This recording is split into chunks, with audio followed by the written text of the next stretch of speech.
The United States Constitution occupies a unique position in American political life. It functions simultaneously as a binding legal document and as a quasi-sacred national symbol. While it establishes formal rules of governance, its authority rests not only on law, but on deep cultural reverence. This dual character helps explain both the stability of the American system and the limits placed on political power, even when exercised by popular leaders. The Constitution as a legal document.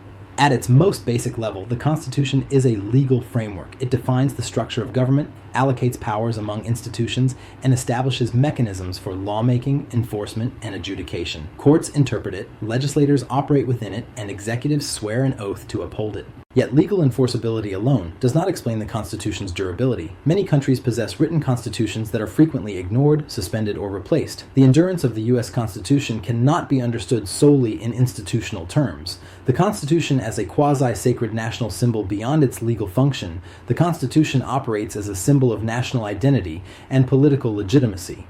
It is treated not merely as a contract, but as an embodiment of the nation's founding ideals. Political actors regularly invoke it as an ultimate source of authority, even when they disagree sharply about its interpretation. This symbolic status gives the Constitution a quasi-sacred quality. It is venerated through civic rituals, public education, and political rhetoric. As a result, challenges to the Constitution, or to institutions closely associated with it, are often perceived not as technical reforms, but as threats to the political order itself. Popular legitimacy and constitutional change. Because of this cultural reverence, formal constitutional change requires more than procedural compliance. Amendments may follow the rules outlined in Article 5, but lasting legitimacy depends on widespread public acceptance. Even when legal mechanisms allow for change, political actors must contend with cultural expectations about continuity, restraint, and respect for constitutional norms. Reforms that appear to undermine the spirit of the Constitution, rather than merely revise its text, often encounter resistance, regardless of their policy rationale. Case study, Franklin D. Roosevelt and the 1937 court-packing proposal. A clear illustration of cultural constraint can be seen in the actions of Franklin D. Roosevelt during the New Deal era. By the mid-1930s, the Supreme Court had struck down several key New Deal programs as unconstitutional. In response, Roosevelt proposed a plan in 1937 to expand the size of the Supreme Court, allowing him to appoint additional justices more sympathetic to his policies. From a purely legal standpoint, the proposal was permissible.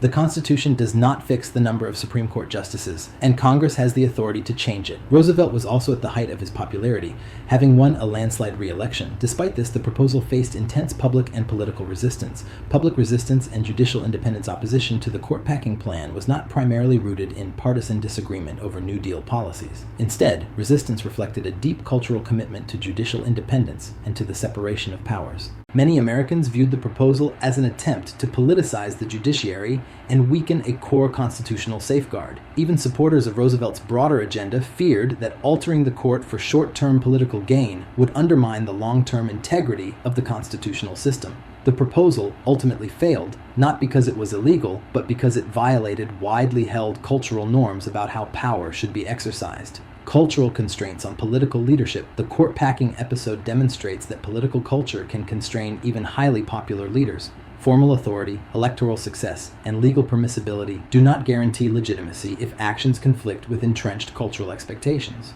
This illustrates a broader principle. Constitutional systems depend as much on norms and beliefs as on rules. When leaders respect these norms, institutions remain stable. When they challenge them too aggressively, public trust erodes and resistance emerges. Concluding perspective. The U.S. Constitution endures not only because it is written and enforceable, but because it is culturally embedded. Its authority rests on a shared belief that it stands above ordinary politics. As the Roosevelt case shows, even transformative leaders must operate within these cultural boundaries. The Constitution, therefore, functions as both law and symbol, a stabilizing force that limits power, channels reform, and anchors democratic legitimacy across generations.